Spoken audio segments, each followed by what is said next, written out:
Hola, soy Nuria Sierra y te doy la bienvenida a este canal de podcast titulado Pasión por la escritura creativa. Soy escritora, lectora profesional, formadora y mentora de escritores. Mi misión es ayudar a los apasionados de las palabras a desarrollar todo su talento en el proceso de escritura.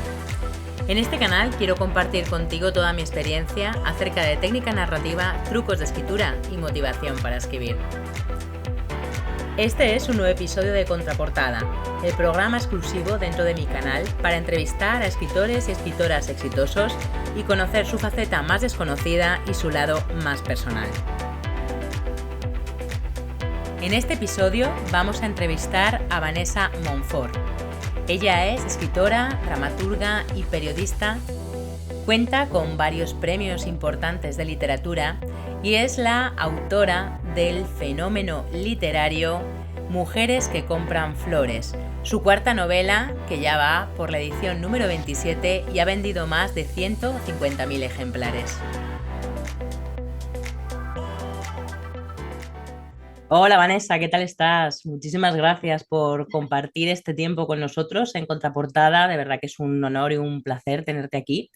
Y bueno, estoy encantada de que te hayas animado a pasar por el micrófono del programa para contarnos tu faceta más personal, tus curiosidades, tu larga experiencia como escritora, bueno, y todo lo que te apetezca. Porque tengo que decirte que ya estabas en mi radar para el podcast, pero además pregunté a los seguidores de mi perfil de Instagram que me comentaran qué escritores y qué escritoras querían que entrevistara y salió tu nombre. Así que luego todo encajó a la perfección cuando entrevisté hace unos meses a Alberto Marcos, que es tu editor en Plaza y Janes, así que nada, me alegro un montón de poder charlar este rato contigo. Muchísimas gracias, Nuria. Ya me han hablado fenomenal de tus entrevistas, que creo que me has hecho un tercer grado muy divertido, así que nada, Bueno, a tu vamos a ello. disposición. Lo importante es que sea una charla distendida y que nos lo pasemos bien y bueno, pues que hablemos sobre todo de las facetas más desconocidas de los escritores, ¿no? Porque al final es como que hay un halo, ¿no? De las personas que escriben y bueno, pues al final también tienen otras cosas que hacer en la vida y bueno, pues nos gusta ver su lado más personal. Bueno, para quien no conozca a Vanessa Monfort, que yo creo que muchos de los oyentes del podcast seguro que la conocéis. Ella es escritora, es dramaturga y es periodista. Nació en Barcelona en 1975, o sea que somos de la misma quinta, te digo, Vanessa. Una buena añada, ¿eh? Muy buena añada. De padre norteamericano y reside en Madrid desde su infancia. Es licenciada en Ciencias de la Información, otra cosa que coincidimos. ¿Tú estudiaste en la Complutense? En la cárcel sí. Pues ya Que le somos dos. llamábamos. Pues ya somos dos, a que seguro que nos vimos por ahí en algún momento. Pues tenemos de la misma edad y estuvimos ahí seguro que en esas clases de Sí. 50 o 60 personas nos encontraríamos. Sí, es verdad. Bueno, a mí me encontrabas más en la cafetería, la verdad. A mí también, jugando al museo. Qué pena que en aquella época no coincidiéramos, pero bueno. La verdad es que sí. Bueno, seguimos. Vanessa comenzó su carrera literaria durante los años universitarios con el estreno de obras de teatro como Quijote Show en 1999, Paisaje Transportado en el 2003 y Estábamos destinados a ser ángeles en el 2006.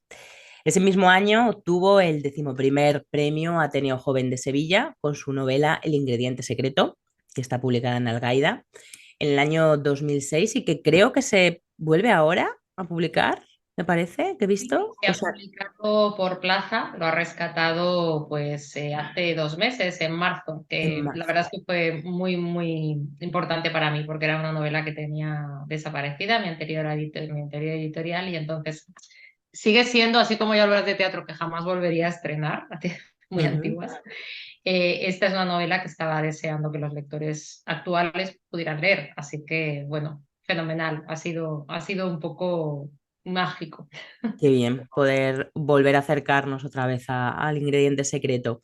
Bueno, en ese año también, en el 2006, Vanessa pasó por el Royal Court Theatre, que le permitió trabajar con importantes directores británicos, y en 2010, ¿no? Ganó el premio Ateneo de Sevilla con su segunda novela, Mitología de Nueva York.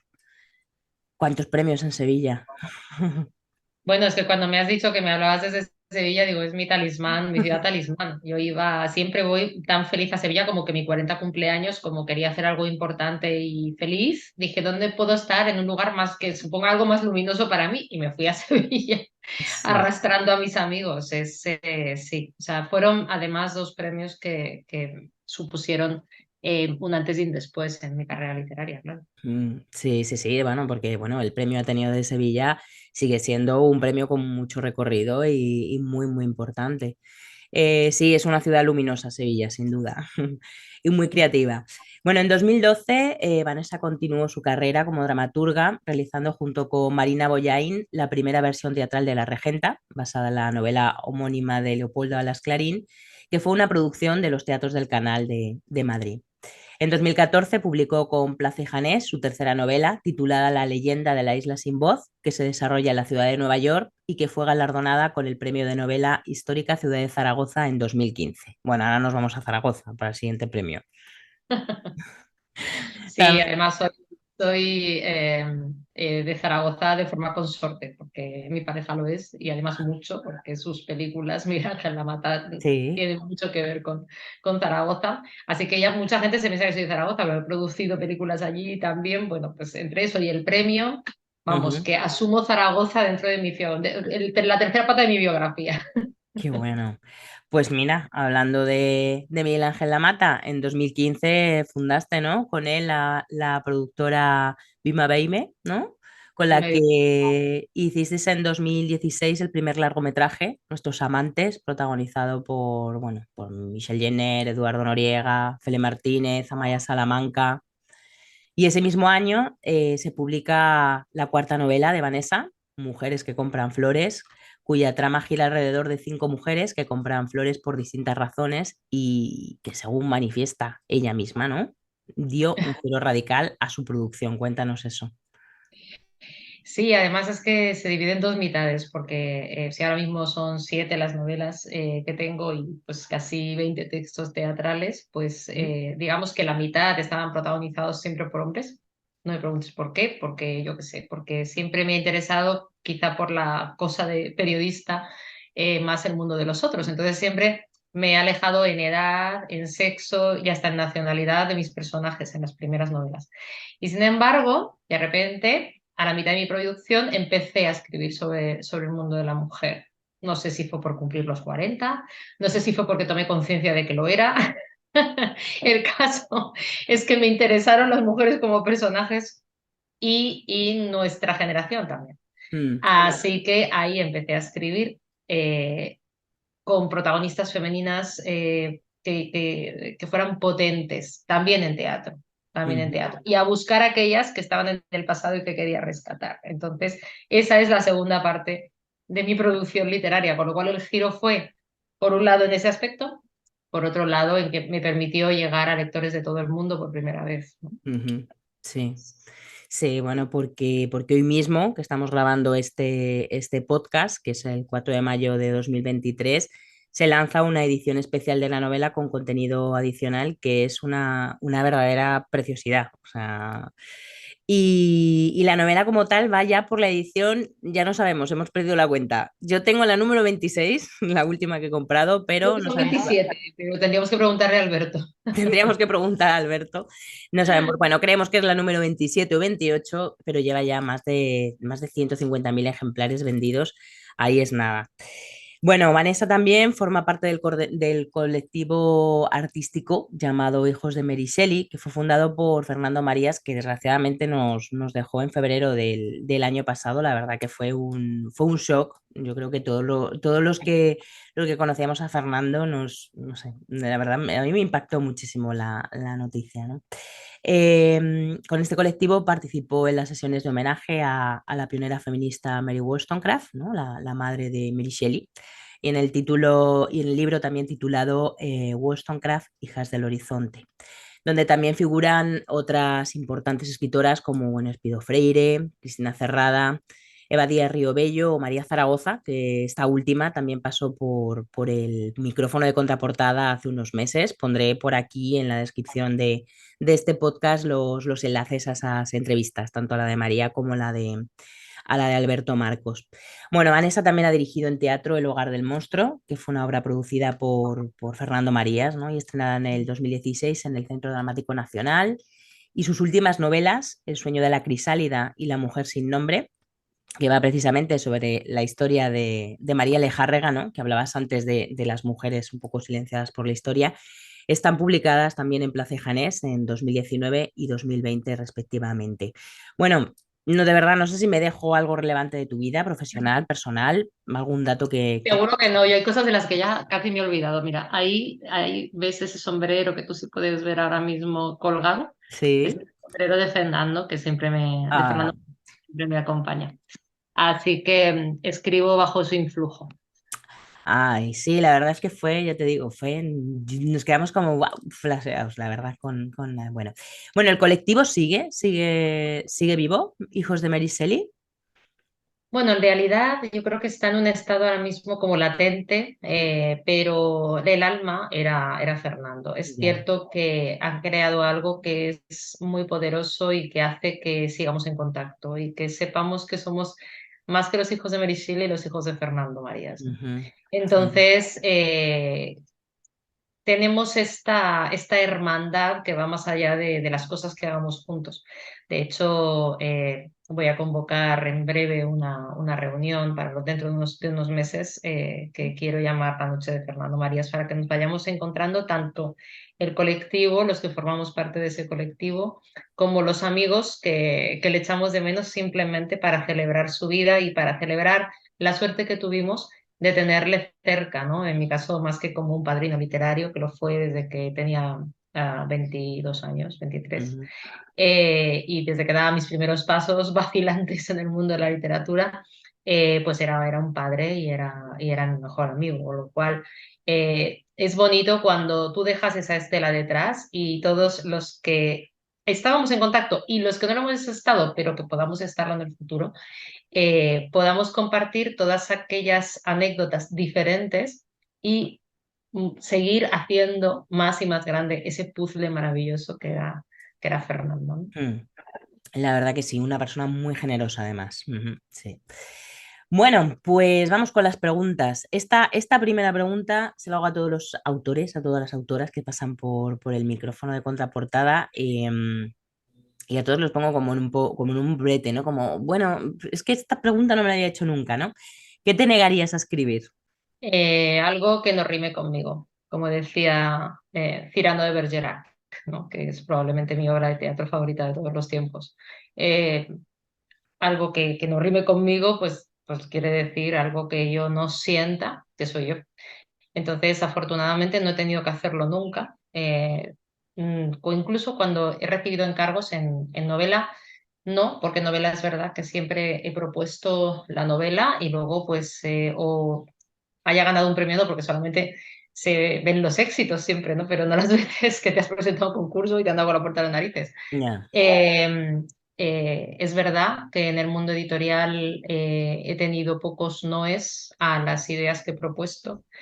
Eh, no sé si es porque ya las tenía muy maduradas, soy muy obsesiva trabajando, entonces cuando hay veces que me dicen es que el primer borrador está ya como para mandarlo a correcciones. Bueno, es que para el primer borrador que yo mando a una editorial es mi cuarto o quinto borrador de reescritura, entonces claro, eh, no he tenido la presión y también he tenido la suerte de estar muy bien acompañada por mis editores. Es decir, que siempre se ha confiado en que lo que yo iba a defender mejor, tanto como escritora como en una promoción, como siempre dice Alberto, es algo que me salga de las tripas.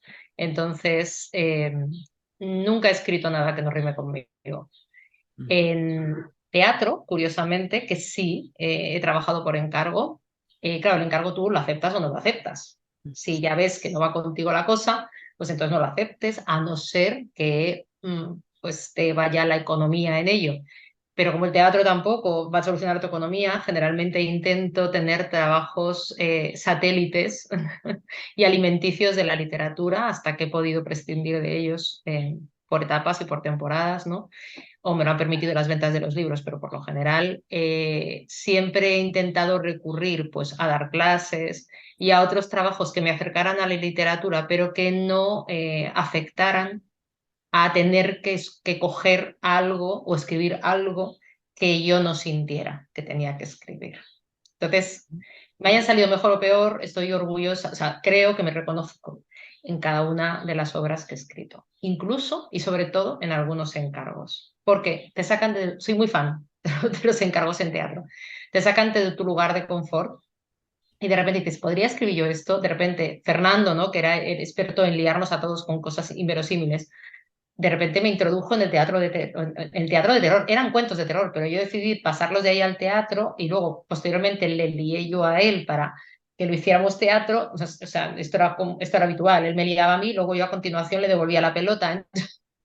Creativamente funcionábamos muy bien porque nos liábamos uno al otro. Íbamos haciendo la pelota cada vez más grande. Entonces, gracias a eso, pues escribí teatro gótico, que jamás se me habría ocurrido. O el caso de María Alejárraga, que me vino como un encargo del Centro Dramático Nacional y se ha convertido en una de las obras más personales de mi carrera. Mm.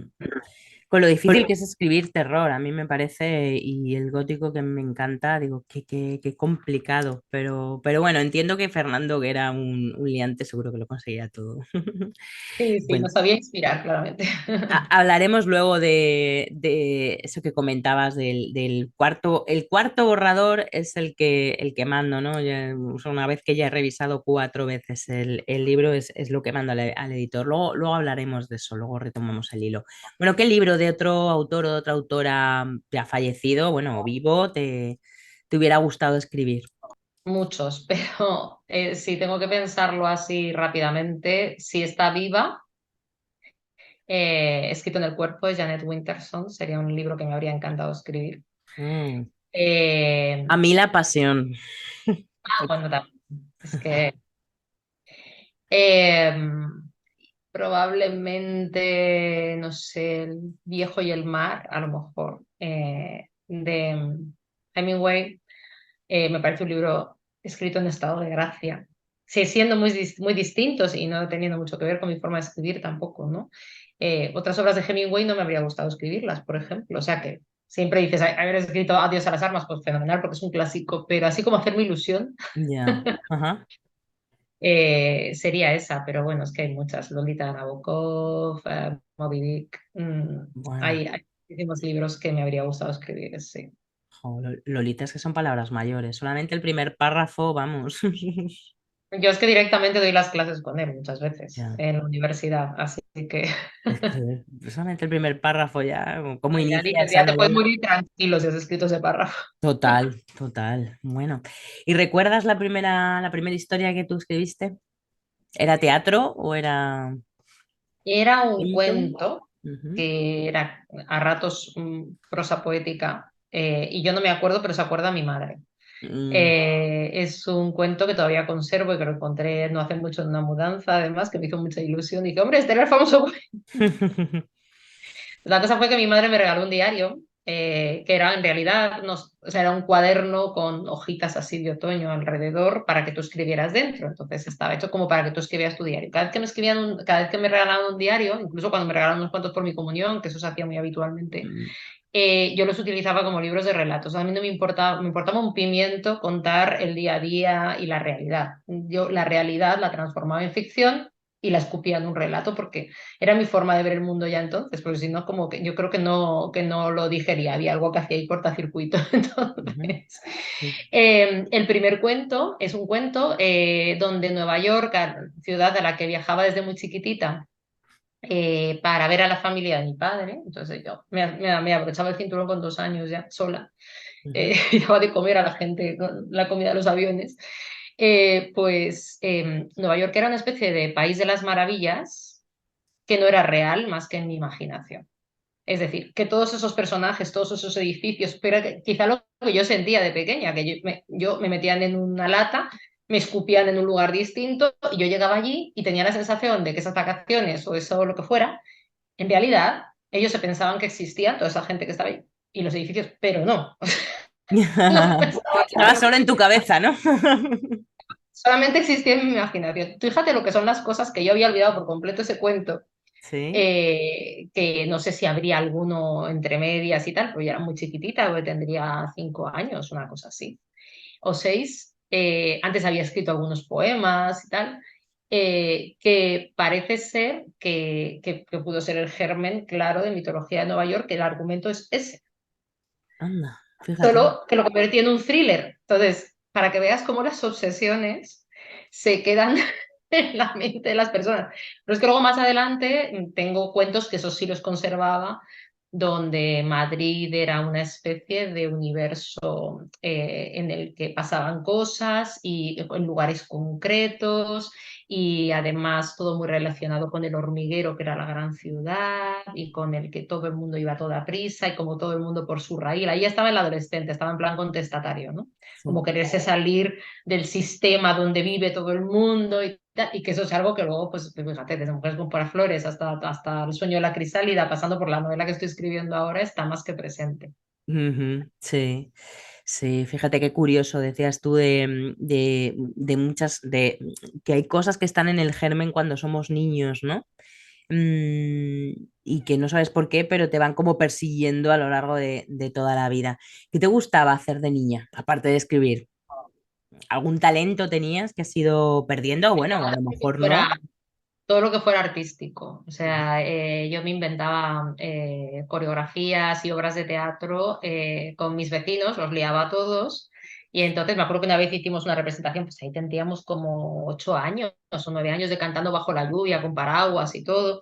Y lo más gracioso del asunto era con los niños de mi rellano, ¿no? Yo soy hija única, pero sí es verdad que siempre he estado rodeada de niños. Entre mis primos vivían abajo, los vecinos teníamos una pandilla enorme y vivíamos en la parte de los áticos de arriba, con lo cual pues siempre estábamos en la de una, en el de otro, tal. Entonces teníamos una infancia bastante feliz y bastante libre en ese sentido para ser niños madrileños, que no teníamos plaza, pero teníamos las alturas, estábamos como los gatos, siempre por ahí arriba. Ujú. Y me acuerdo que hicimos una representación, que eso fue como el principio de muchas, que les dirigí yo. Y tuvimos la osadía de, bueno, llenábamos el balcón o la casa o el salón que tocara de sillas y cobramos una peseta de entrada. Onda. Opción, para luego gastárnoslo en golosinas. Esto con Bueno, 9 erais años. emprendedores entonces, por lo menos. Entonces me encantaba bailar, hacía ballet clásico Ujú, durante casi 6 años. Luego decidí que no quería el conservatorio porque no iba a seguir una carrera, pero o sea que lo que quería era disfrutarlo y pues, en base al contemporáneo siempre me ha encantado bailar y de hecho me sienta muy bien ujú, al espíritu. Y luego tocaba el piano también. ujú, Algo que también fui dejando por el camino porque me di cuenta que o sea, soy muy perfeccionista y amo la música y amo la danza, amo las artes, entonces me parece que si no lo vas a hacer bien es mejor no hacerlo. Entonces un día cerré la tapa del piano en octavo y decidí que no lo iba a tocar más. Así, pero de un día para otro. Y no lo he vuelto a tocar radicalmente porque me hacía daño al oído. Dije, no, o sea, esto no es lo que quiero escuchar. Para eso me voy a un concierto, me pongo un disco. te creo. Bueno, tú llegaste más lejos que yo, porque yo a los 10 años ya decidí que lo mío no era el piano. Soy muy, muy melómana, siempre me encanta, o sea, escuchar música en directo, voy persiguiendo locales en las ciudades donde que visito, en las que he vivido, donde haya música en vivo y por supuesto conciertos. De hecho, me inspiran tanto que por lo general todos los programas están garabateados con ideas o sea, yo soy incapaz de terminar de escuchar un concierto que me guste y no haber garabateado un montón de ideas para futuros personajes, para obras o para lo que sea en los programas. Mm, fíjate, qué curioso. Pues te iba a preguntar ahora qué te gusta hacer en tus ratos libres. ¿Ir a conciertos? Me gusta mucho, bueno, por supuesto, aunque sea parte de mi profesión, me gusta mucho ir al teatro, ¿no? Me cuesta Ujú. despegarlo, pero a veces que voy a ver obras simplemente por el placer de verlas. Ya. Entonces, me encantan las artes escénicas, me encanta ver un buen espectáculo de danza, me entusiasma. Es una de las cosas que más me gustan del mundo, sobre todo danza contemporánea, ¿no? Eh, Luego me encanta buscar, bueno, yo soy muy comilona, me encanta la buena comida y el buen beber, como buena madrileña. Entonces me gusta ir buscando para mí, para mi pareja, para mis amigos, lugares insólitos en la ciudad, aunque me llaman la concejala de festivales festejos mis amigos porque es que pues, vamos a hacer un taller de fotografía en la azotea del Círculo de las Artes. Y les llevo de sorpresa, ¿no? Cosas así. Sí. Sí, o sea, cosas curiosas en rincones de mi ciudad que como son, es inabarcable. Me gustan las Mm. ciudades donde pasan cosas, en Madrid, como Nueva York, como Sevilla, son ciudades donde pasan cosas. Entonces, me gusta, soy más de barra que de mesa, me gusta hablar con la gente y me gusta hablar con los camareros y me gusta que me cuenten cómo se marida un buen vino y que me digan el queso que te voy a poner, se come primero este y luego el otro, en fin, me gusta la creatividad dentro de la cocina. Bueno, eso siempre al final es material que luego se puede utilizar, vete tú a saber dónde. O sea que Nunca se sabe, pero de momento lo utilizas para ser feliz. de momento Pero para... vamos, pasear la ciudad me encanta y ahora con mi perra, pues claro, es que nos pegamos unas sesiones de paseo para disfrutarla, que sí, eso es una cosa que me gusta. La veo siempre como por primera vez. Siempre con ojos de guiri, como digo yo. Hay que ir por las ciudades en las que vives con ojos de guiri, porque si no te vas Total. perdiendo siempre cosas. Sí, sí, sí.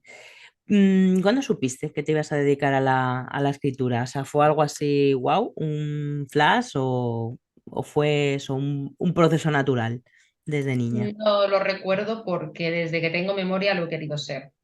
Ahí la documentalista es mi madre siempre.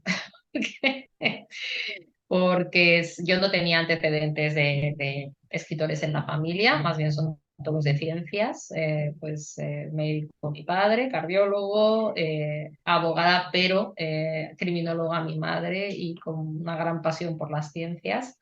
Ujú, Entonces, no sé, yo creo que porque sí es verdad que a ambos les ha gustado siempre mucho el arte y lo han proporcionado, lo han puesto muy en la mano desde muy chiquitita.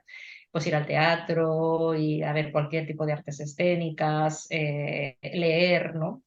Y mi madre siempre ha escrito muy bien. O sea, la persona que me enseña a escribir es mi madre. Y de hecho, que hemos leído gran parte de las obras importantes de mi vida, las hemos leído en alto las dos, capítulo ella, capítulo yo, capítulo. O sea, yo he asimilado la literatura de vía oral casi. ¿es tu lectora cero entonces tu madre?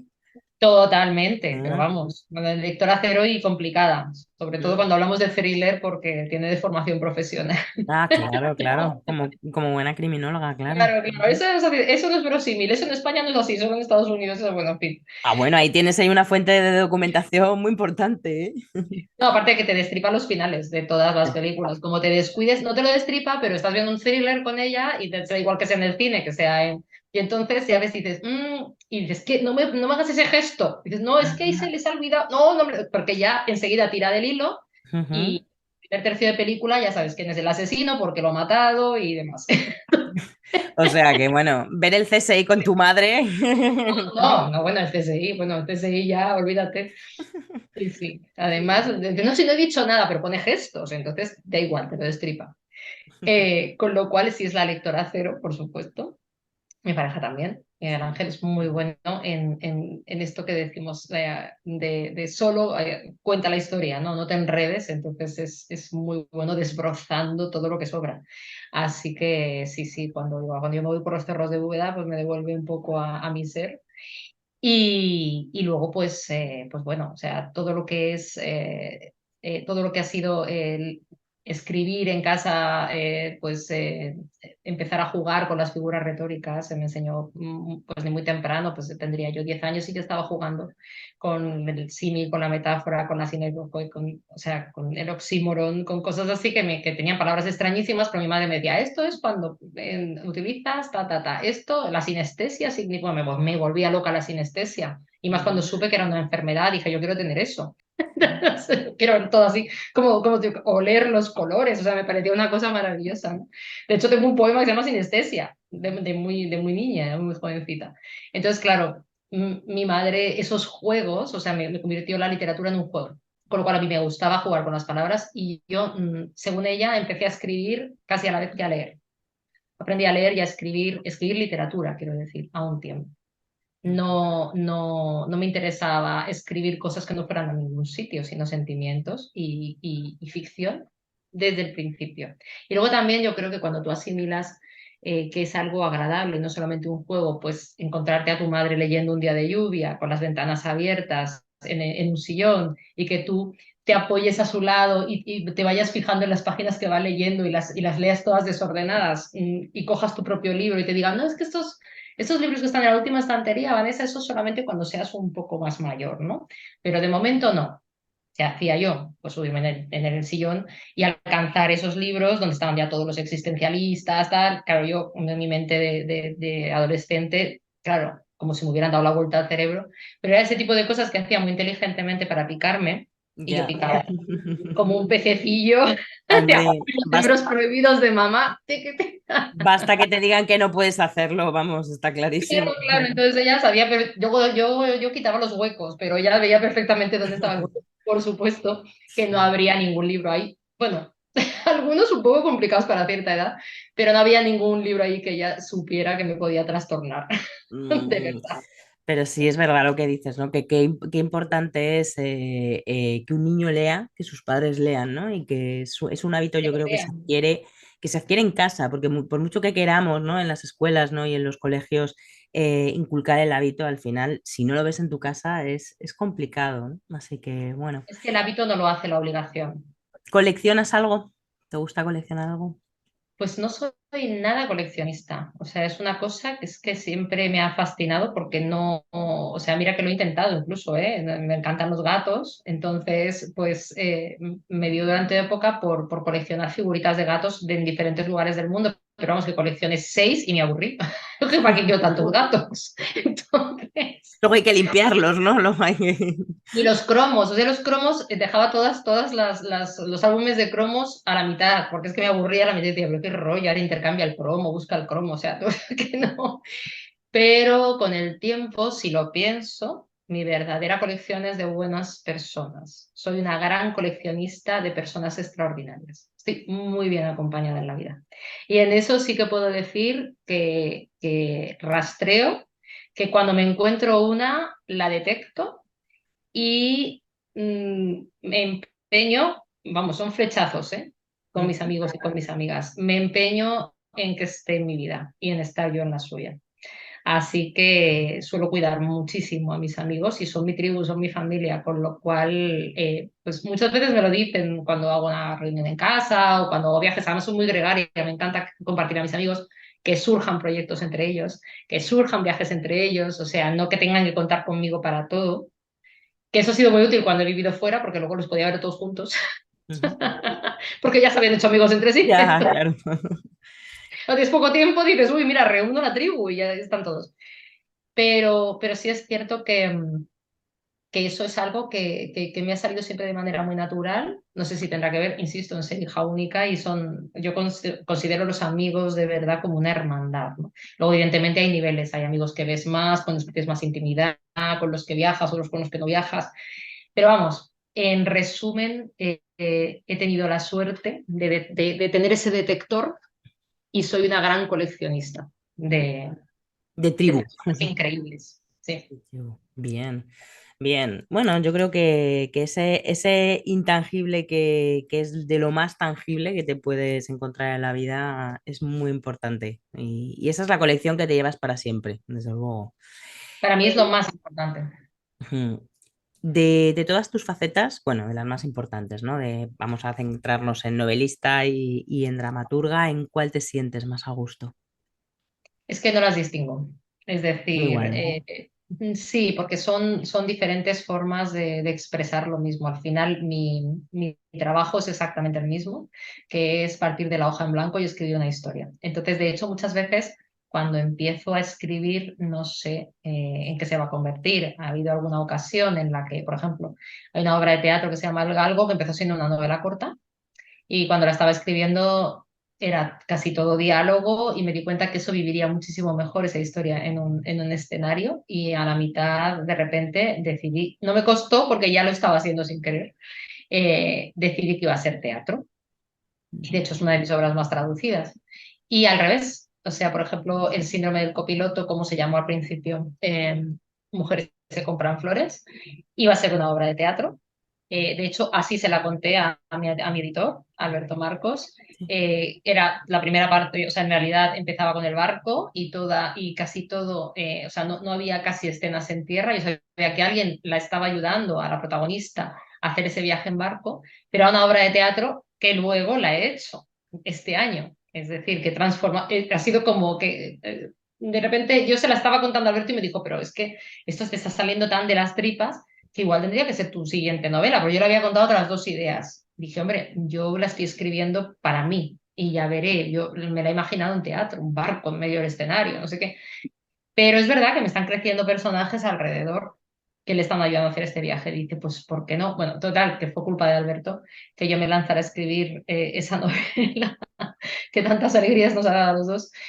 Y, y también surgió de manera natural el paso. Se me estaba quedando corto como historia para expresar todo lo que yo quería expresar sobre las mujeres de nuestra generación, ¿no? Ujú. Entonces, pues terminó siendo una novela y este año pasado, como tenía una cuenta pendiente con mis personajes y conmigo misma de transformarla en teatro, pues saqué la parte teatral de la novela y la transformé en el síndrome del copiloto que ahora anda dando vueltas por España con Cuca Escribano y con Miguel Ángel Muñoz. Ujú. Pues enlazando con esto que comentabas ahora, yo te iba a preguntar si era similar o difería el proceso creativo a la hora de abordar una novela o teatro. Pero bueno, ya me has contestado, o sea, realmente empiezas a El proceso escribir. creativo sí, es totalmente diferente, porque claro, uno es totalmente solitario, como estoy ahora, que estoy encerrada con la nueva, y el otro tienes reuniones con el equipo, bueno, si estás dirigiendo tú, pues contigo misma te tienes que aclarar también como directora, Ujú, pero por lo general trabajas en compañía, nunca mejor dicho, en sentido de compañía, ¿no?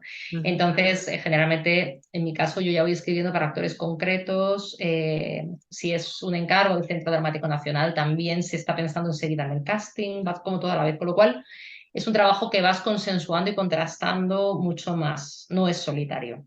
Y ujú, luego, por supuesto, la técnica es totalmente diferente. O sea, la técnica teatral es muchísimo más rígida, digamos, es una camisa de fuerza maravillosa, como dice Sánchez Sinisterra, que hace que, digamos, que de las limitaciones, él dice siempre que las limitaciones nos hacen libres, ¿no? Que es una frase que me encanta, porque es verdad. Es decir, tú el hecho de tenerlo que contar todo en hora y media o en 2 horas a lo sumo, donde no se puede releer, donde el lector se tiene que quedar todo y donde tú no puedes tener un narrador, a no ser que conviertas a un personaje en narrador ujú, y a los personajes se les tiene que entender por cómo hablan y por lo que dicen y también por lo que callan y también por sus movimientos en escena, hace que sea radicalmente diferente a la técnica novelística, donde además te puedes permitir todo el vestuario que quieras, todos los personajes que quieras claro, no hay límites, claro, no, y el no. productor no te va a toser. Contar 100 años de una, bueno, en fin, también lo puedes hacer en teatro, pero es mucho más complicado y sobre todo mucho más costoso, a no ser que estrenes en Broadway. Sí, sí, sí. Sí, bueno, sería como adaptarlo a un guión de cine, lo mismo. O sea, claro, no es lo mismo una producción de época que una ambientada en el siglo XVIII que lógicamente una producción actual, ¿no? Sí. En la novela la limitación es otra, que es curioso. Tienes tanta libertad que es muy difícil de administrar. Claro, que se te va de las manos, ¿no? Que empieza a crecer, a crecer. Ujú. Entonces tienes que ponerte tú tus propias limitaciones. Ujú. Sí, antes comentabas, retomando lo que decías al principio, bueno, cuando yo envío el borrador, digamos, definitivo de mi novela al editor, han pasado ya por 4 revisiones, ¿no? O sea, el arte de escribir es el arte de borrar, es decir, escribes del tirón y luego revisas, corriges, corriges, corriges, es más un proceso de reescritura que de escritura. En mi caso sí, lo que pasa es que hay un proceso previo a ese, que es que yo me hago el libro del libro. Este es el libro del libro de la nueva. Madre mía. Tiene un Entonces, tamaño, vamos a contárselo a los oyentes. ¿Qué tamaño puede tener el libro del libro? pues ahora mismo tendrá 100 páginas 100 probablemente. páginas, madre mía. Entonces, ese libro de libros son semblanzas de personajes, cosas que igual utilizo, quizá no, una primera sinopsis, estructura, para luego saltármelo a la torera si hace falta. Es decir, me gusta luego que los personajes sean libres y tú una vez los creas, hacen cosas inverosímiles, ¿sabes? Y dices, pero ¿por qué este se ha muerto si va a ser uno de los protagonistas? Bueno, pues se ha muerto, pero se queda elíptico. Y va a ser igual de importante en la novela porque para ti es un protagonista, pero resulta que está muerto en el segundo capítulo. Y en el libro del libro eso no estaba previsto. ¿Vale? Pero bueno, el caso es que a mí me sirve para aclararme. Ya. Ujú. Trabajo mucho, pues o si tengo documentación histórica, pues está ahí y también está en una Dropbox, entonces voy señalando lo que ya he utilizado para no liarme. Y luego, una vez he asimilado todo eso, es un poco un proceso que según luego dando clases he averiguado que hacía Patricia Highsmith, ¿no? Voy desprendiéndome del libro para tirar millas yo sola, ¿no? O sea, un poco lo voy dejando de lado, pero al principio hago mucho trabajo, puedo tirarme, de hecho creo que estoy más tiempo construyendo ese libro que el libro en sí, porque luego Ujú. escribo muy rápido. ¿Qué pasa? Que para no perder tono, el hilo y demás, lo que voy haciendo es escribir del tirón y me paro cada ciertos capítulos. Para, como yo digo, es como cuando se hace punto, ¿no? Que das una puntada y aprietas, das una puntada y aprietas. Mi técnica es escribo un capítulo al día siguiente, o un capítulo, una serie de páginas, donde creo que debo de pararme. Al día siguiente reescribo, hago una primera reescritura del anterior, avanzo al siguiente, Ujú. reescritura, avanzo, reescritura, avanzo. Por lo general dejo, si tengo tiempo, un día entre medias de reflexión, de planificar el capítulo siguiente y corregir el anterior. Entonces, eso que me permite que luego la reescritura sea más fácil y sea menos. Entonces, no tiro mucho porque planifico. Ahora que dentro de ese plan me sorprendo ese día por el camino y escribo otra cosa. Pero a mí me relaja saber que lo tengo. Vale, o sea, digamos que tienes un mapa, pero luego, bueno, voy a ver qué va pasando, Con ¿no? la estructura Mientras. acaba, yo a veces la estructura la tenía pintada en una pizarra porque la voy borrando por el camino. Ujú. Es Pero me curioso, ayuda a ver. como cada escritor, como cada escritora, ¿no? Que pasa por el micrófono me cuenta un proceso creativo totalmente distinto. Y es verdad, porque al final la escritura es lo que somos cada uno de nosotros. Entonces Total. lo abordamos de una forma totalmente distinta. Entonces, no, porque el proceso creativo tiene que ser así. Digo, bueno, el proceso creativo será como sea cada persona, ¿no? Y como afronte su manera De de hecho, estar. yo creo que, bueno, de hecho, a mí cuando imparto clases en la universidad o en otros talleres lo tengo muy claro. Siempre hablo de qué es lo que a mí me funciona, pero nunca doy las clases con lo que a mí me funciona. Ya. Te piden ejemplos tuyos, por supuesto que los das, pero me suelo basar en una gran cantidad de escritores que yo considero mis maestros y que son radicalmente diferentes unos de otros. Eso al principio les deja un poco perplejos y perdidos porque todo el mundo quiere una forma mágica, una fórmula mágica para Ujú. escribir un libro que Claro, funcione. Y como no claro. existe, lo primero que implica dar clases para escribir una novela, es decir, sería deshonesto plantarme aquí delante de vosotros en una universidad pública y decir que hay una sola forma de escribir una novela y que existe una técnica para escribir una novela, porque hay tantas formas de escribir una novela como novelas se han escrito. Es decir, no hay una técnica para escribir una novela, ni siquiera para resumirlo. Puedes basarte, según como tú dices, tu personalidad, en uno o varios autores que te sirvan de muestra para algo que a ti te vaya a funcionar, para el tipo para el estilo, para la voz que tú tienes, o para incluso, dependiendo de la novela, el tipo de género o de historia que vayas a afrontar. Es que no tiene por qué haber una sola fórmula. De hecho, de una novela a otra, hay veces que lo que hayas hecho anteriormente no crees que te sirve mucho. Es como volver a empezar. Porque todas tienen sus trampas, todas tienen sus peligros, que son distintos que el anterior, porque además, sobre todo si no escribes novelas de saga, eh, es que los problemas no los ves venir, por ejemplo, en mi caso son siempre diferentes, con lo cual, Ya. como me gustan los retos, pues te sirve el oficio de no meterte en según qué jardines de los que no sepas salir, pero todas tienen su hándicap, absolutamente todas. Mm. Estoy de acuerdo contigo que no hay fórmulas mágicas eh, para escribir nada, pero bueno, sí es verdad que tendemos a cada vez paquetizar más, ¿no? Y etiquetar las cosas como esto funciona, esto no funciona. No, a cada persona le funciona una cosa totalmente. Es lo que tú decías, si tú eres una persona muy controladora, te funcionará el control. Si eres una persona que improvisa mucho, pues te favorecerá, te generaría mucha ansiedad planificar demasiado. Hmm. En mi caso, como soy una mezcla absoluta entre control e improvisación, y un día me da por una cosa y al día siguiente me da por la otra, pues, entonces, pues me viene muy bien controlar para luego despendolarme. Para luego dejarlo libre, sí. Claro. Sí, sí, sí, sí. ¿Y te gusta escribir con música? Que decías antes el tema de la música, que eras muy melómana, o te gusta el silencio, rodeada de gente, en soledad. ¿Cómo escribes normalmente? A mí, por lo general, el silencio no me favorece nada, la escritura.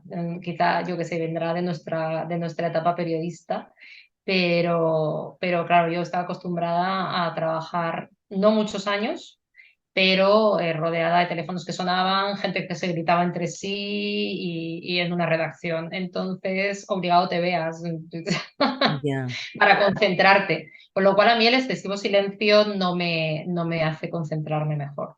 Generalmente lo que hago es escribir con música, me hago bandas sonoras porque me induce un estado de ánimo y un tono. Entonces no puedo escuchar cualquier cosa. Tengo que escoger lo que voy a... a veces no la novela, sino por capítulos. Ujú. Me da igual que tenga letra o no, pero sí que me induzca. Ahora, por ejemplo, la última es muy Woody Allenesca, con lo cual estoy con las bandas sonoras de todas las películas de Woody Allen en bucle. Ah, mira. Pero la de La mujer sin nombre, como en sí la tenía mucha música propia, porque el personaje en sí había escrito pues libretos, pues eso, como El amor Ujú. brujo, había escrito Las golondrinas y tanta, pues tenía la propia música de las obras donde, o similar, de la misma época que tocaba el personaje, ¿no? Pero claro, de un siglo entero, ¿no? Entonces las voy añadiendo y claro, es un poco agotador para el que vive conmigo, que menos mal que no nos escuchamos mucho porque tenemos los despachos separados, porque es que yo me pongo la banda sonora y hasta que entro en trance, una y yo, En bucle, ¿no? porque la estoy escuchando y no la estoy escuchando. Ya. Luego es verdad que en un momento se acaba Ujú. y entonces me puedo quedar como en un silencio monacal durante 8 horas porque ya no la necesito. Sí, porque está En- como ya interiorizada, ¿no? Ya está dentro de ti. Ujú. sí, entonces no me acuerdo, si la pongo no me molesta, pero que si se ha acabado no me doy cuenta ni de que está sonando. Y luego lo que hago mucho que me gusta es cuando no me apetece estar en casa porque hay muchas horas, coger el ordenador y llevarme a lo mejor el capítulo que he escrito el día anterior, llevármelo a una terraza, tomarme un café y que la vida pase alrededor y muchas veces se te ocurren más cosas. O sea, yo tengo una teoría que es la del no sitio, que el no sitio es salir del lugar donde tú habitualmente escribes. Tu cerebro hace cosas diferentes y se le ocurren cosas diferentes. Es verdad que hay veces que necesitas la cápsula de lo conocido y del lugar donde tú estás a gusto trabajando, sobre todo si tienes un montón de libros alrededor de documentación, cuando te vas a ir con todos los libros a una terraza. Pero, pero luego a la hora de reescribir, que yo introduzco muchas cosas, esa primera reescritura mía, que hago por capítulos, o sea, la corrección que hago de lo del día anterior, ahí termino de armar el capítulo y ahí se me ocurren cosas a veces cuando estoy en la calle más que cuando estoy en casa. De hecho, cuando hago la reescritura total para un segundo borrador, muchas veces me voy a otro lugar. Nos contabas antes cómo surgió la idea de escribir Mujeres que compran flores y bueno, que surgió primero, ¿no? De una historia que parecía teatral, ¿no? Con esa protagonista, con Marina montada en el barco. Pero ¿cómo creaste los personajes? Esos 6 personajes tan potentes, ¿no? Porque además de las 5 amigas, ¿no? De Marina, de Cassandra, de Gala, de Aurora, de Victoria, está el personaje central de Olivia. ¿Cómo las creaste? Pues, por un lado, ellas surgieron de hacer muchas entrevistas, a veces pactadas y otras veces no. sino que surgieron conversaciones de manera natural, con muchas mujeres de mi entorno. Algunas las conocía mucho, a otras no las conocía nada, a otras fueron la típica traductora que te ponen en un Cervantes para hacer una charla en el extranjero y que de repente te vas a tomar un algo con ella después y surge una conversación íntima, ¿no? Entonces, me di cuenta que estaban todas relacionadas de alguna manera, ¿no? Y que había un sentir general, cada uno con sus matices, de haber llegado a un punto en que necesitábamos un paso más a nivel femenino, quiero decir.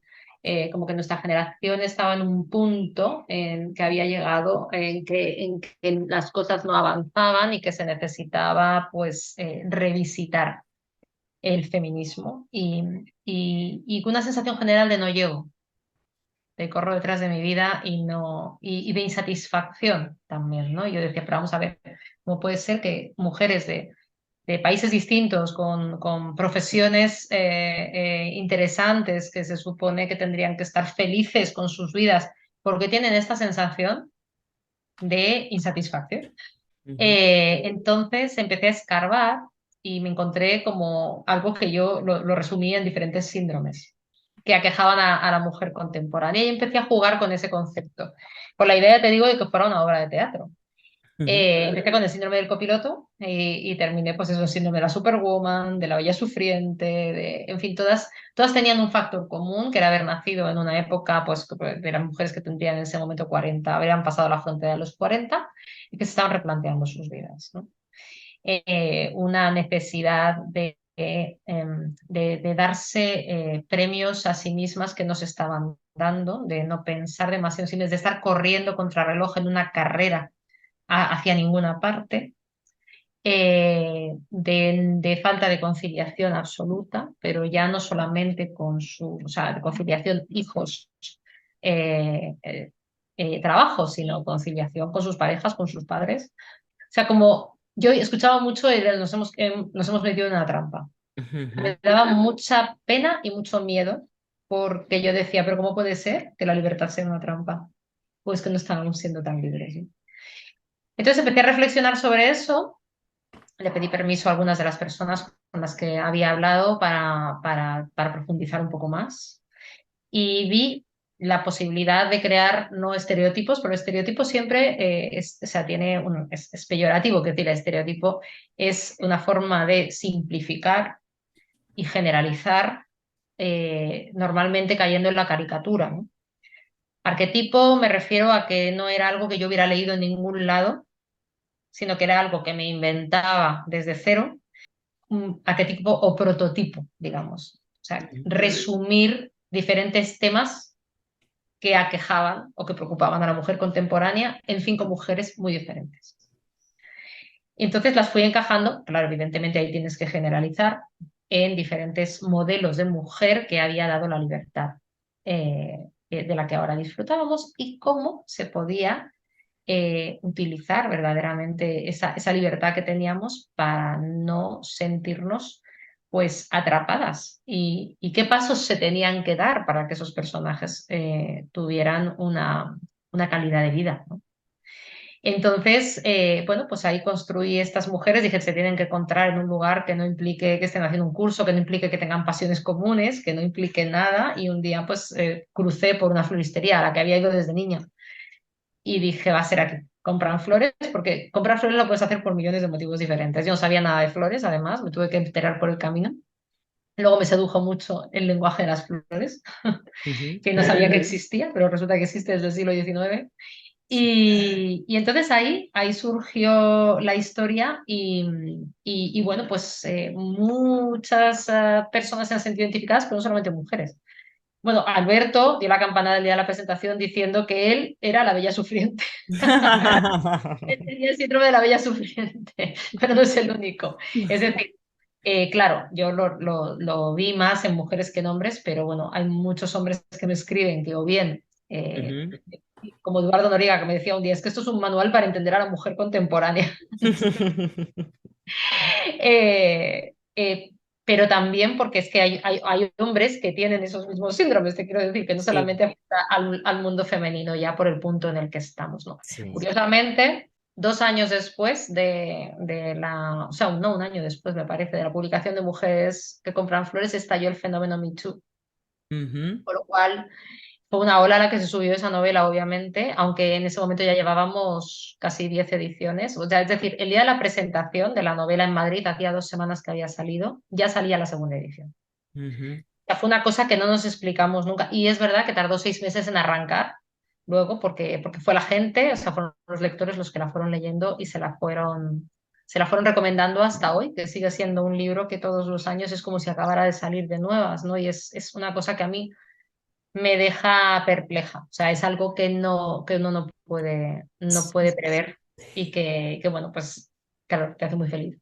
Yo creo que es porque es una novela que sigue muy actual y que sigue fresca y que se lee casi de forma atemporal. O sea, yo creo que está envejeciendo bastante bien. O sea, está envejeciendo. Es que es bueno, 2016, hace ya 7 años, y no ha pasado muchas cosas en el mundo de la mujer desde entonces. O sea, curiosamente, hay cosas de las que estoy hablando, ahí estamos hablando de congelación de óvulos, de Ujú. o sea, muchísimas cosas, pero que ahora mismo ya están mucho más integradas en la sociedad, ¿no? Sí, Pero es verdad que hay otras que están eternamente pendientes. sí, sí, sí, sí, La que son como. conciliación sigue siendo un problema. Mm, Yo la he sentido muy, muy actual ahora que me he releído la edición número 26 y la he sentido muy, muy actual y que son además muy arquetipos, o sea, los personajes que has creado para nada estereotipos, me han parecido arquetipos donde se mezclan un montón de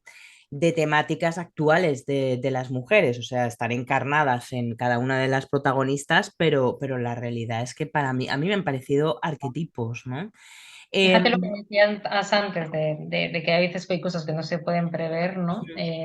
Cuando yo las creo, siempre pienso en diferentes tipos de mujeres. Sin embargo, después de 7 años, lo que más escucho en los lectores o las lectoras que se me acercan es que o sea, que han pasado por diferentes etapas y han sido varias de ellas. Es decir, Claro, es que es una misma mujer en el fondo, claro, puede ser una mejor misma no mujer. todos los síndromes, pero que en diferentes momentos de su vida han sido más la copiloto, luego han sido más la Mm, superwoman, luego han sido la...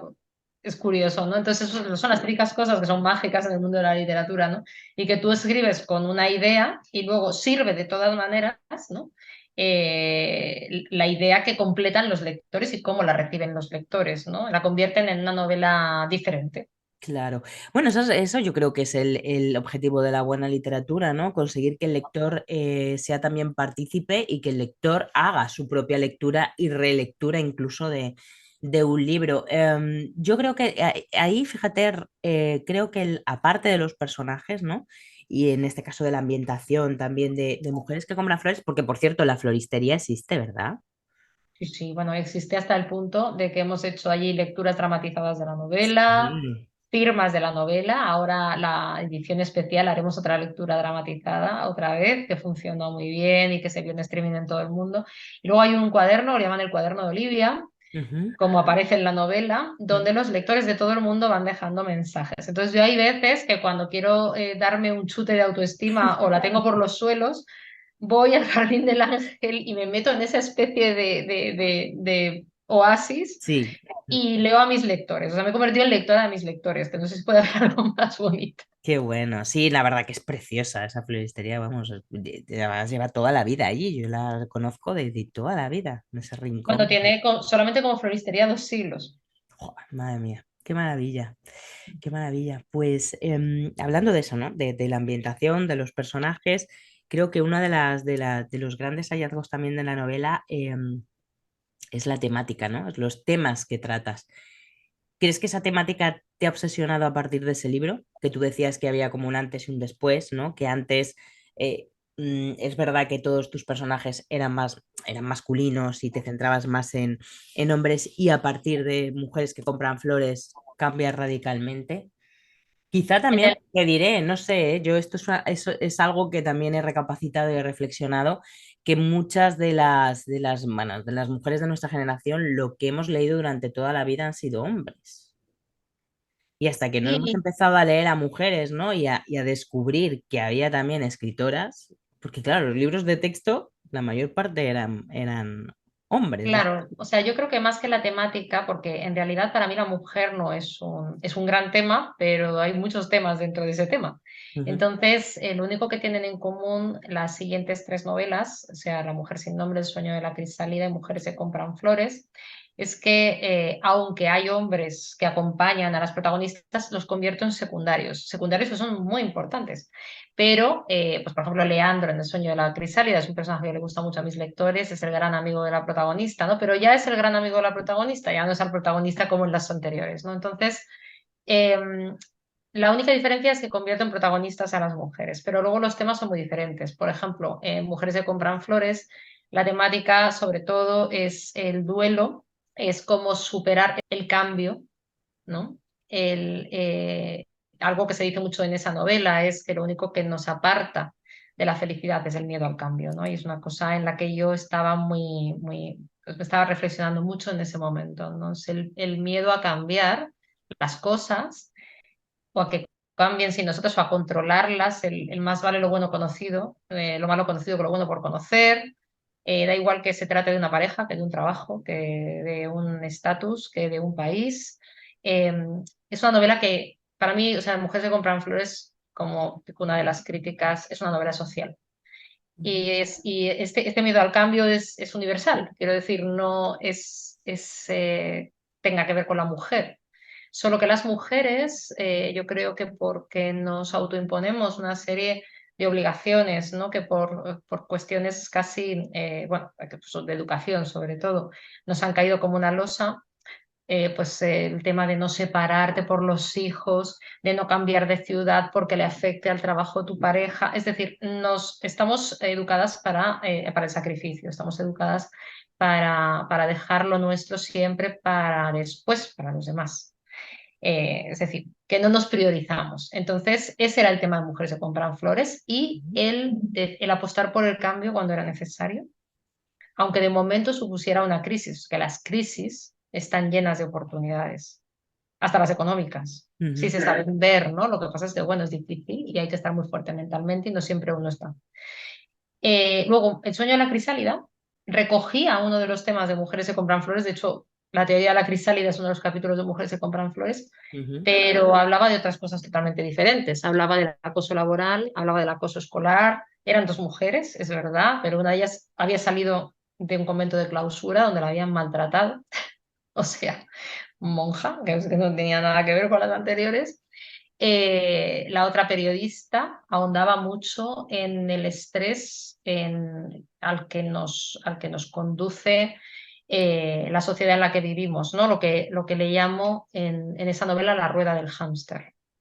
Es decir, correr, correr, correr, correr, correr pensando que vas a algún sitio y no vas a ninguna parte. Esto es una novela que habla mucho de la meditación, habla mucho de la necesidad de parar a tiempo y la protagonista empieza con una gran crisis de ansiedad que la lleva al hospital y donde decide que tiene que cambiar su vida, pero la tiene que cambiar en otros sentidos, o sea, tiene que cambiar la velocidad y atreverse a ir contracorriente. Entonces se encuentra con una persona que ha vivido en el silencio y son polos opuestos, ¿no? Una tiene que acostumbrarse a los ruidos del mundo real porque ha sido expulsada de ese oasis en el que vivía, en el que mal vivía en realidad, y la otra tiene que acostumbrarse al silencio y a saber estar en silencio, ¿no? Entonces, una historia de amor entre dos. Pero los temas tienen que ver sobre todo con eso, ¿no? Con temas muy urbanos y no tanto más familiares, emocionales, como era Mujeres que compran flores. Y la mujer sin nombre vuelve a ser una mujer protagonista, pero ahí me lanzo al rescate de María Lejárraga, personaje histórico, Ujú. que y realmente hablar de la invisibilización de la mujer, que es otro tema totalmente diferente, que no se da en Mujeres que compran flores y tampoco se da en El sueño de la crisálida. Hmm. Sí, creo que es la reivindicación, ¿no? de la mujer creadora y sobre todo del poder también silenciado de las mujeres a lo largo de la historia, ¿no? Lo que decíamos antes hemos leído siempre a hombres. Claro. Y luego además sumergirnos en un siglo maravilloso y en esa edad de plata cuyos protagonistas rodeaban a María Lejarra de una manera muy íntima, Juan Ramón Jiménez. En realidad fue un encargo del Centro Dramático Nacional que tuvo mucha repercusión en medios, en crítica, que lo repusieron porque se quedaron sin entradas. Lo volvimos a estrenar en la sala grande porque es que la verdad la historia es apasionante. Es decir, de esas veces que te cae, Nuria, un personaje que dices, o sea, ni en todos los años de vida que le pueda destinar yo al mundo literario me puedo encontrar un personaje donde le ocurra de todo, pero cuando digo de todo es sentimentalmente un trío amoroso, vivir dos guerras, dos dictaduras, pero además vivirlo en el ojo del huracán todo, estar rodeada de personajes extraordinarios, toda la generación del 98, del 27. Había cartas y cartas con ellos, es decir, yo además soy un ratón de biblioteca, me encanta sumergirme sobre todo en documentos que me hagan sentirme un poco detective, ¿no? Yo creo que eso ahí he sacado la parte criminológica de mi madre. Y me encanta, me encanta. De hecho, en la novela la comienzo con una dramaturga que está escribiendo una obra sobre ella y que se está documentando porque el proceso de documentación fue tan delirante y tan bonito hasta que dimos con los familiares, hasta que empecé a encontrar, o sea, fue muy emocionante. No fue fácil. Entonces, Ya, estaba muy escondido el secreto de María Alejandra sí. y había muy pocas personas que supieran de ella. Entonces, bueno, convencer a la familia de escribir, que lo íbamos a tratar todo con mucho tacto, porque son personas muy, muy discretas. Entonces, bueno, el caso es que ha sido una de las experiencias más apasionantes de mi vida Mm, y además me lo tomo de una manera muy personal, es decir, es una obra es extraliterario mi interés, es decir, que para mí el caso de María Alejárraga, siendo considerada ahora mismo una de los autores, no voy a decir autoras, más importantes del siglo XX español, pues que no sé, Benavente, nuestros premios Nobel no estrenaron en Tokio y en Nueva York, ni tienen 90 obras a sus espaldas. mm, Ella tuvo, con el nombre de su marido, el Premio Nacional de Dramaturgia, es decir, es uno de nuestros clásicos y ha escrito, pues eso, libretos como El amor brujo, que ahora mismo es una obra de repertorio en todo el mundo. Entonces, mm, eh, era tan flagrante, era tan injusto, era tan demencial lo que me estaba encontrando y sobre todo que no se hubiera hecho ni caso a las dos investigadoras que empezaron a destapar este asunto, sobre todo a Patricia O'Connor, que en el año 67 ya hizo una tesis sobre ella. Ella todavía seguía viva y la publicó en La Avispa, en la editorial esta chiquitita de teatro que había. Y ujú, como cualquier texto académico, pues los académicos, desgraciadamente, se pueden haber puesto manos a la obra y a nadie le interesó que esta mujer hubiera escrito 90 obras, 40 de teatro, 700 traducciones y libretos de ópera y de ballet, que pues, hubiera estado en París con escenografía de Picasso, yo qué sé, y que todo lo hubiera firmado su marido. Es más, no lo quisieron creer. mm, Entonces, yo cuando estrené la obra me he encontrado con personas que todavía en un acto público se me han levantado para decir que el iluminado era Gregorio Martínez Sierra, ¿no? Entonces, en fin, yo es que no puedo decir más que lo que he leído, que son cartas, entre ellos donde él le urge a ella que le mande mm. textos para que puedan seguir ensayando los actores. O sea que, y las cartas entre ella y Falla, donde todo se demuestra. Entonces, bueno, quiero decir con esto, Nuria, que para mí fue más que una obra, fue casi una labor que me impuse. Y que además sigo dando vueltas, haciendo conferencias sobre ella y contando todo lo que haga falta, por no hablar del documental de Laura Hoffman, que enseguida me contactó se había leído La mujer sin nombre, Ujú. para que trabajáramos juntas en ello, ¿no? Así que bueno, como te decía, cada novela tiene su camino y tiene su porqué. Entonces vuelve a ser claro, una historia de una mujer, pero claro, con un cariz y con un Sí, objetivo totalmente distinto. sí, sí, bueno, y un personaje en sí mismo. Lo que comentabas ahora de esas personas que todavía reivindican que fue el marido de María el que escribió todo. Mira, en abril me ha recordado una anécdota que me contaba en abril Roberto Santiago, que le entrevisté también para Contraportada. Él es un escritor superventas de literatura infantil y me Conocemos, comentaba, sí. ujú, me comentaba que él hace bueno, muchos encuentros en colegios, ¿no? Y que cuando acaba de firmar los libros para los niños y para las niñas, bueno, sobre todo de la colección Los Futbolísimos, ¿no? Que es, digamos, bueno, pues como la colección más conocida de él, Y siempre se Miguel da. Ángel hizo la película, de hecho. Ah, bueno, es verdad, claro, de los futbolísimos, es verdad, no recordaba, Sí. sí, sí, sí. Pues fíjate, se acercan, me decía, mira, Nuria, se me acercan los profesores y tal, y algunos me comentan, dice, sobre todo profesoras, que para cuándo una colección dedicada a las niñas, ¿no? Dando por sentado que el fútbol les gusta solamente a los niños, ¿no? Ujú. Y me decía Roberto que era una de las cosas que más le sacaban de quicio, ¿no? Y de sus casillas, porque precisamente uno de los valores que él tiene, principalmente, ¿no? De que transmitir a los niños con sus libros, es la igualdad, ¿no? O sea, que De fíjate, hecho, en los futbolísimos del equipo hay niños y niñas que juegan al fútbol. claro, o sea, hay niños y niñas y además el trasfondo siempre es, bueno, es como los cinco, ¿no? Siempre es un Hay misterio, hay que investigación. resolver digamos, algo que está oculto, un secreto y además tiene un trasfondo de la historia de amor, entre comillas, ¿no? Entre Paquete y Elena. Entonces, bueno, que me refiero que trata un montón de temas totalmente universales, ¿no? Pero fíjate, no sé si a ti te lo han comentado alguna vez o qué les dices a aquellos que creen que hay una literatura femenina y otra masculina, o sea, que hay libros para mujeres y libros para hombres. Pues que son unos anticuados. Pero anticuados no de hace 20 o 30 años, del siglo XIX, son decimonónicos. Porque el concepto de literatura femenina lo inventa la crítica del siglo XIX para denostar la literatura escrita Ujú, por mujeres, a Pardo Bazán y a toda la panda. ujú, ¿Por qué? Pues porque querían pensar que la mujer que se atrevía a escribir, en realidad, decir literatura femenina, que es una cosa con la que se mete mucho María Alejárraga, por cierto, eh, era igual a ligerita, de poca calidad, no demasiado profunda, historias de chicas para chicas. sí, romanticona, ¿no?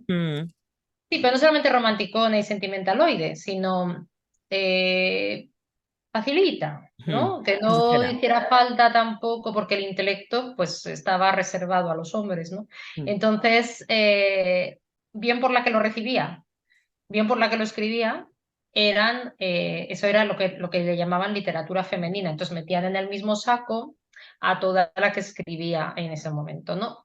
Salvo durante un tiempo a Pardo Bazán, que lo más bonito que le pudieron decir es que era masculina, mm, porque aparentemente su crudeza la separaba, no había forma de verla dentro de... Pero quiero decir que cuando una eh, novela hace una introspección importante en un personaje femenino, si lo escribe una mujer, aún hoy, a veces se dice que es una novela femenina.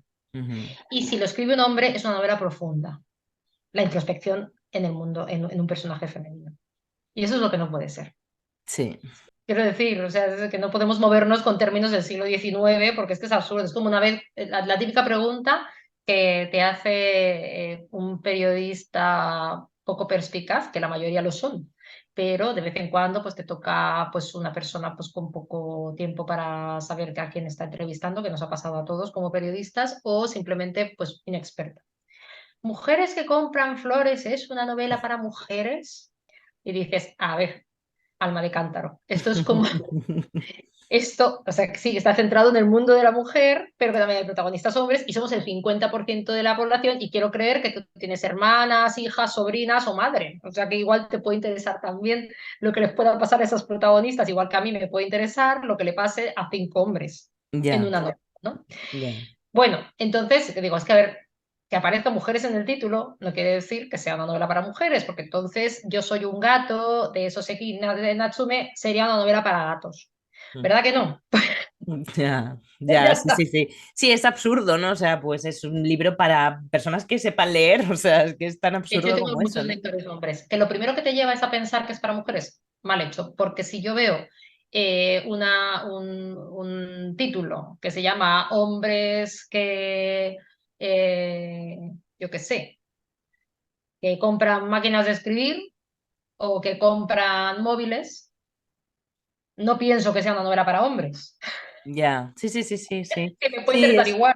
sí, es tan absurdo, pero fíjate que a día de hoy sigue existiendo y sigue existiendo ese estigma incluso en la educación, ¿no? O sea, en las bases, digamos, de la sociedad, ¿no? Mm, Es un prejuicio que arrastramos desgraciadamente desde el siglo XIX, sí.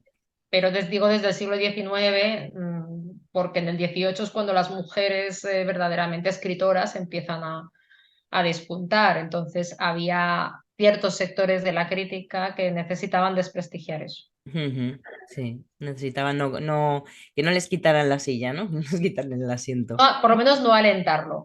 Ya. Bueno, bueno, vamos llegando ya al final, Vanessa. Solamente dos preguntas nos quedan. ¿Cuál es el momento más feliz que te ha dado la escritura?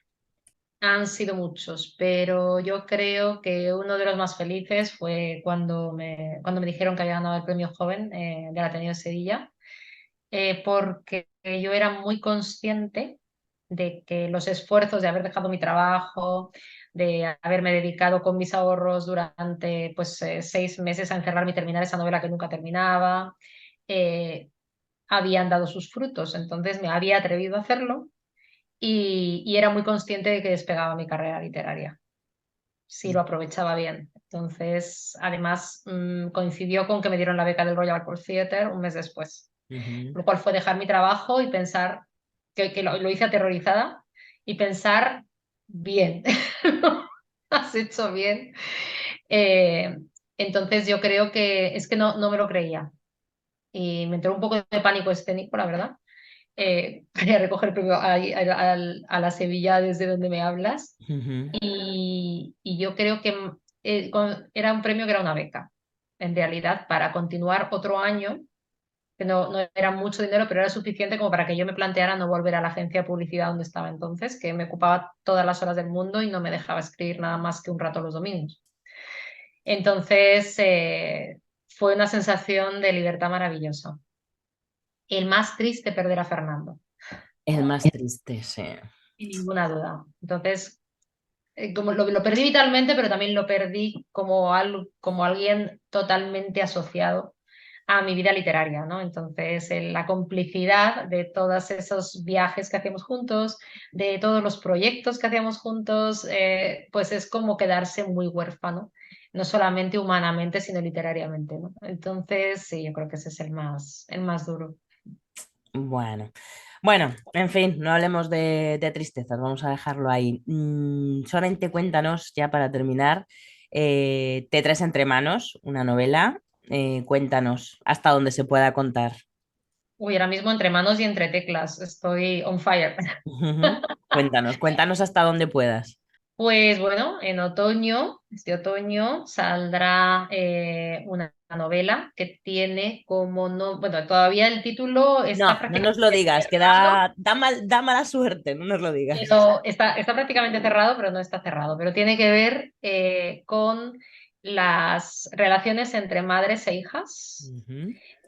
madres mayores ya, o sea, casi ancianas, mujeres y las hijas más o menos pues, entre 40 y 50, ese momento en el que hayan tenido hijos o no, sus madres se empiezan a hacer mayores, de verdad. Ujú. Entonces, en la relación de adultas, que a veces pues arrastran cosas de la infancia, otras no, y por qué está siendo tan difícil esa relación entre esas dos generaciones independientemente de que se lleven bien o mal. No tiene nada que ver con cómo se lleven. Entonces, son hijas que permanentemente se sienten malas hijas, dedicándose todo lo que se pueden dedicar y todo lo que la vida, tal y como está estructurada, les permite. Otra vez la conciliación, Ujú. pero entre madres e hijas, madres que se hacen mayores y sus hijas, ¿no? La diferencia, la brecha generacional que hay entre ellas dos. Todo esto en una novela muy urbana, con 4 protagonistas, que son 3 mujeres y un hombre, y sus respectivas madres. O sea, son 8 personajes Bien, o sea, que se ven envueltos en una especie de trama thrilleresca que les obliga a reencontrarse después de 20 años en la Plaza de Oriente de Madrid, donde fueron niños. ujú. Entonces, pues en sus recuerdos, muy revival la novela, otra vez con un escenario en este caso muy al estilo Mujeres se compran flores, con Ujú. una temática distinta. Pero bueno, viendo un poco todas esas diferentes tipos de relaciones que hay entre madres e hijas, no tomado muchas notas del natural, ¿no? Ujú, sí, eso te iba a Así decir, que, es social, ¿no? Es, bueno, coral y social como mujeres que compran flores, ¿no? exacto. En Ujú. realidad está basado en las relaciones de madres e hijas, solo que ocurre algo extraordinario a una de las madres que hace que esos hijos que jugaban juntos en la plaza, Se pues reencuentran. vuelvan a reencontrarse después de los años. Bueno, hasta ahí podemos leer. Ya, ya lo siguiente ya va a ser comprar el libro este otoño, ¿no? Este otoño sale, sí. Bueno, pues te leeremos, por supuesto. Vamos, tiene una pintaza. Con plaza, ¿no? Entiendo Sí, que sí, por está supuesto. detrás Alberto. Bueno, pues entonces será una maravilla y te leeremos con muchísima emoción. Bueno, muchísimas gracias, Vanessa, por tu tiempo. No sé si A ti. quieres contarnos algo más, algo de última hora. Algo que se haya quedado. Más última hora que la entrego dentro de un mes. Wow, un mesecito, o sea que ya estás dando los últimos ya retoquitos. Sí. Muy bien. Bueno, pues ha sido un placer contar contigo para el micrófono de contraportada y charlar este rato. Espero que hayas disfrutado, ¿lo has pasado bien? Muchísimo. La verdad es que sí da gusto la charla.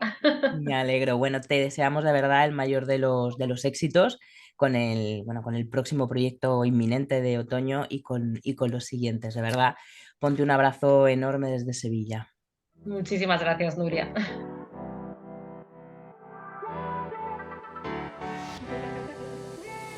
Espero que esta nueva entrevista de Contraportada te haya resultado útil e interesante. Si es así, me encantará que la compartas con quien creas que le puede interesar. Te animo de nuevo a que te suscribas al canal y a mi newsletter en nuriasierra.com.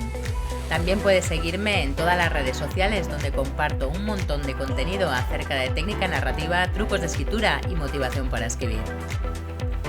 Muchísimas gracias por escuchar este episodio y hasta el próximo.